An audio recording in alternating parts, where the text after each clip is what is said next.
என்னதான் இப்போ உள்ள படத்துல உள்ள காமெடியன்ஸ் எல்லாம் பார்த்து பார்த்து நம்ம சிரிச்சு பழகியிருந்தாலும் அந்த காலத்துல இருந்தவங்களையெல்லாம் இன்னைக்குமே நம்ம ஃபெமிலியரா பார்த்துட்டு தான் இருக்கோம்.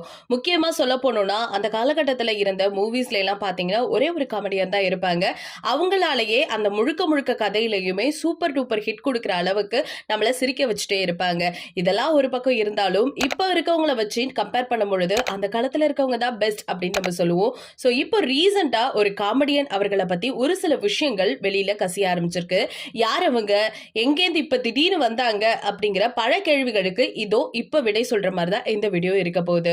ஜனகராஜ் அப்படின்னு சொன்னாலே நம்ம ஃபேஸ்ல கண்டிப்பா ஒரு ஸ்மைல் வரும். பிகாஸ் அவரோட காமெடி எல்லாமே ரொம்ப யூனிக்கா இருக்கும். இன்னும் சொல்ல போனோம் அப்படின்னு கேட்டா 1980ல இருந்து 1990 வரைக்குமே அவர் நடிச்ச படங்கள் எல்லாமே நல்லாவே ஹிட் கொடுத்திருந்துச்சு. பிரபலமான ஹீரோ ஹீரோயினி கூட எல்லாம் சேர்ந்து நடிச்சு நிறைய காமெடிகள் எல்லாம் பண்ணிருப்பாரு. இப்ப ரீசெண்டா அவரை நம்ம பார்த்தோம் அப்படின்னு கேட்டா 96 மூவில வந்து ஒரு சின்ன கிளிப்ல வந்துட்டு போவாரு விஜய் சேதுபதி கூட. சோ அதுல கூட சொல்ல போனா ஒரு 2 மினிட்ஸ் தான் இருக்கும்னு நினைக்கிறேன். அப்ப கூட பாக்குறப்ப கொஞ்சம் நார்மலா தான் இருந்துட்டு இருந்தாரு. ஆனா இப்போ சீரியஸாவே அவரை பாக்குறதுக்கு பரிதாப நிலையா இருக்கு. எதனால இதை சொல்றேன் அப்படின்னு கேட்டா ஆல்ரெடி அவருக்கு வயசாயிடுச்சு. கண்டிப்பா தாத்தா தொற்றத்துல தான் இருப்பாரு. அப்படி இருக்க நிலைமையில இப்போ ஒரு ஷார்ட் பிலிம் தாத்தா அப்படின்னு சொல்லிட்டு பண்ணிட்டு இருக்காரு. சோ அந்த பிலிம்ல அவர் வந்து எப்படி இருக்காரு அப்படின்னு பார்த்தா ரொம்பவே மெலிஞ்சு ரொம்ப வயசான லுக்கோட இருக்காரு. பாக்குறதுக்கு கொஞ்சம் கஷ்டமா தான் இருக்கு.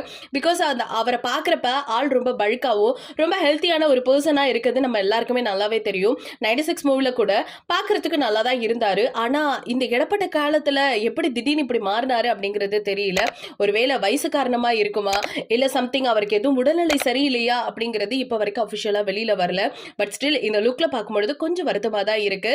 இப்ப இடையில இந்த ஷார்ட் பிலிம் ஒரு பக்கம், இன்டர்வியூ ஒரு பக்கம் நிறைய இடத்துல ஆக்டிவா தான் இருந்துட்டு இருக்காரு. ஆனா ரசிகர்கள் ஒரு பக்கம் வந்து ஏன் இப்படி மாறிட்டீங்கன்னு கேள்வி எழுப்பினாலும் இந்த வயசுலயும் ஆக்ட்லாம் பண்ணிட்டு இருக்கீங்க, வேற லெவல் போங்க அப்படின்னு சொல்லி புகழ்ந்துட்டும் இருக்காங்க. சோ இந்த செய்தி தான் சோஷியல் மீடியால பயங்கரமா ஷேர் ஆயிட்டு இருக்கு. ஜனகராஜ் அவர்களை நீங்க எந்த அளவுக்கு மிஸ் பண்றீங்க, அண்ட் தென் இப்ப திருப்பி அவர் கம்பேக் கொடுத்திருக்காரு. சோ அந்த பிலிம் எப்படி இருக்க போகுது அப்படிங்கிற எதிர்பார்ப்பு உங்ககிட்ட எவ்வளவு இருக்கு அப்படிங்கறத மறக்காம நம்ம கமெண்ட் செக்ஷன்ல ஷேர் பண்ணிக்கோங்க.